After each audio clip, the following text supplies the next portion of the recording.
Daniel 99 बार असफल हो चुका था। उसकी आंखें स्क्रीन पर टिकी थीं, हाथ कांप रहे थे, दिल तेजी से धड़क रहा था और भीतर गुस्सा उबल रहा था। फिर से एक और अस्वीकृति। उसकी सारी बचत खत्म हो चुकी थी। उसके सभी बिजनेस आइडियाज फेल हो गए थे। जॉब एप्लीकेशन, हर जगह से रिजेक्शन। उसका इनबॉक्स अस्वीकृति ईमेल्स से भरा था। हमें खेद है कि उसने गुस्से में टेबल पर मुक्का मारा और अपना चेहरा हाथों में छुपा लिया। उसके दोस्तों ने कहा, अब छोड़ दो, ये सब तुम्हारे बस का नहीं है। परिवार ने समझाया, हर कोई सफल नहीं हो सकता, हकीकत को समझो। और अब तो खुद डेनियल को भी शक होने लगा था। लेकिन हर रात, चाहे वह कितना भी टूटा हुआ महसूस करता, वह खुद से बस एक ही बात कहता, एक आखिरी कोशिश और।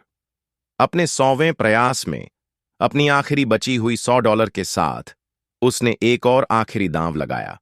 उसके हाथ कांप रहे थे जब उसने सबमिट पर क्लिक किया। अब उसके पास कुछ नहीं बचा था, न पैसे, न प्लान बी, बस एक उम्मीद।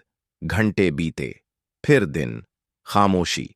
एक बार फिर असफलता का डर उसके दिल में बैठने लगा। शायद अब यही अंत है, शायद वे सही कह रहे थे। और फिर बिंग, एक नोटिफिकेशन आया। पहली बिक्री। उसकी आंखें हैरानी से फैल गईं। फिर एक और, फिर एक और। उसने अविश्वास में अपना मुंह ढक लिया।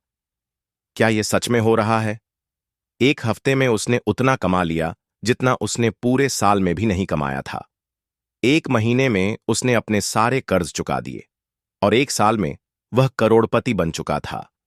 असफलता और सफलता के बीच का फर्क सिर्फ एक और कोशिश का होता है। ज्यादातर लोग जल्दी हार मान लेते हैं, यह सोचकर कि उनके सपने कभी पूरे नहीं होंगे। लेकिन अगर आपकी सफलता बस एक और कोशिश दूर हो, अगर आपको बस थोड़ा और टिके रहना हो, अभी मत छोड़ो। आपका बड़ा ब्रेक थ्रू शायद बस एक कदम की दूरी पर है।